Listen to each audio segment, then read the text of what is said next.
এটা কি কিট্টু? মিষ্টি মিষ্টি কিট্টুর জন্য আজকে বানিয়েছি আমি হেলদি হেলদি মিষ্টি, যেখানে কোনো চিনি নেই, তেল নেই, তাই তো? আল্লাহ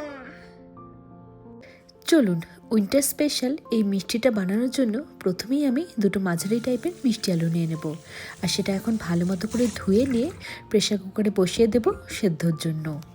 তো পুজোর মধ্যে বাড়িতে গিয়ে সবার মধ্যে থেকে কিট্টু সেখানে গিয়ে একটু মিষ্টি জেনেছে আর মিষ্টি খাওয়া শিখেছে।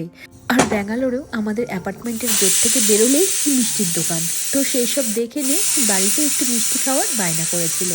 তো একবার ওকে আমি এই মিষ্টি আলু দিয়ে হেলদি একটু মিষ্টি বানিয়ে খাইয়েছিলাম, ওর এত ভালো লেগেছিল, তাই ভাবলাম আজকে আপনাদের সাথে এই রেসিপিটা ট্রাই করি।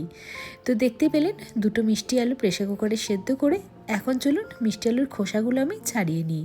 মিষ্টি আলু দিয়ে তৈরি আরও একটা রেসিপিতে বেশ কয়েকজন বলেছিলেন মিষ্টি আলু খোসা সমেত সেদ্ধ করলে তার গুণাগুণ মান আরও বেশি বজায় থাকে। তো আজকে খোসা সমেত সেদ্ধ করেছি, আর তারপরে মিষ্টি আলুগুলো ভালো মতো করে স্ম্যাশ করে নিয়ে দিয়ে দিয়েছি হাফ কাপের মতো ছানা, 1 চামচের মতো সুজি আর সামান্য এলাচের গুঁড়ো, আর এরপরে হাত দিয়ে ভালো মতো করে এটাকে মেখে নেব।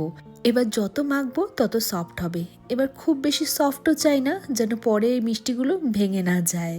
তো সেজন্য খুব নরম নয়, আবার খুব বেশি শক্তও নয়, ওই মাঝারি মাপে একটু আন্দাজ করে মেখে নিয়ে এবার হাতে সামান্য ঘি মেখে এবার চলুন এগুলোকে গোল গোল করে শেপ দিই। তো দুটো মিষ্টি আলু আর সামান্য ছানা দিয়ে প্রায় 10 থেকে 11টা মতো আমি এরকম মিষ্টির বল তৈরি করে নিয়েছি।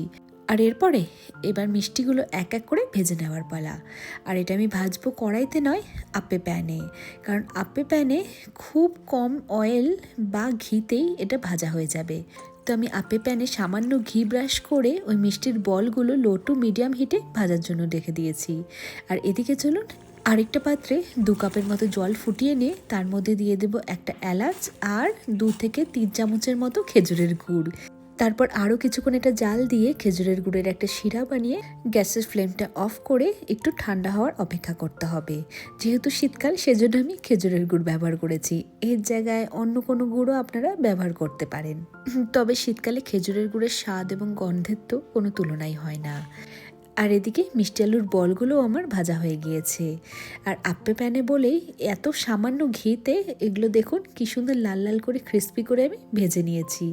আপনারা চাইলে কড়াইয়ের মধ্যে তেলেও ভাজতে পারেন, তবে বাচ্চাকে দিলে বা নিজেরা একটু হেলদিভাবে খেতে চাইলে খুব সামান্য আপ্পে প্যানের মধ্যে ঘি ব্রাশ করে এগুলো ভেজে নেওয়া যায়। হ্যাঁ, একটু সময় বেশি লাগে। আর এবার ভাজা মিষ্টিগুলো এক এক করে আমি গুড়ের শিরার মধ্যে ফেলে দিয়েছি।